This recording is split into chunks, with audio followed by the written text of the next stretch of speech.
आपण बघत असाल आपल्यासोबत अंबादास दानवे विधान परिषदेचे विरोधी पक्षनेते हे नवी मुंबईच्या दौऱ्यावर आहेत. आपण त्यांना विचारणार आहोत सर कालच्या निर्णयाकडे कसं झालं? कसं काय बघायचं,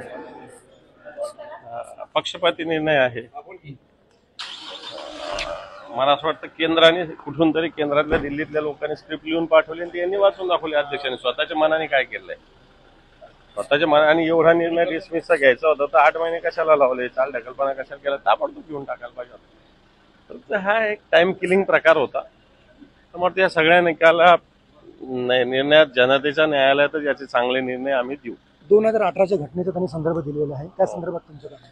या सगळ्या फालतू गोष्टी आहेत. 2018ची घटना अध्यक्षाचा काय संबंध आहे? अध्यक्ष त्या 288 आमदाराच्या सभागृहाचे प्रमुख आहे. त्या पूर्ण भारताचे प्रमुख थोडी केले त्यांना, महाराष्ट्राचं प्रमुख थोडी केलं त्यांनी. तेवढ्या पुरतं बोलायला पाहिजे त्यांनी. तुमच्या पक्षप्रमुखाने असं सांगितलेलं आहे की दोन्ही बाजूचा निकाल दोन्ही अपात्र नाही झाले. जर आमची चुकीचं जर म्हणणं आहे तर मग आमच्या आमदारांना अपात्र. बरोबर आहे, आम्ही चूक आहे आमच्या अपात्र घालायला पाहिजे होतं ना. आम्ही कुठे नाही म्हणतो. शिवसेना कोणीतरी चूक असेल ना दोन्ही पैकी. शिवसेना काय पुढची भूमिका शिवसेना काय? सुप्रीम कोर्ट सुप्रीम कोर्ट आणि जनतेचा न्यायालय लगेच होईल उद्या त्याला काय. तर आपण बघत असाल हा मॅनेज केलेला अशा प्रकारचा निर्णय असं म्हणणं आहे अंबादास दानवे यांचं. त्यामुळे पुढचे जो निर्णय असेल तो सुप्रीम कोर्टामध्ये जाऊन आम्ही दाद मागणार आहोत, अशा प्रकारचं वक्तव्य अंबादास दानवे यांनी केलेलं आहे. प्रमोद पाटील, न्यूज 18 लोकमत, नवी मुंबई.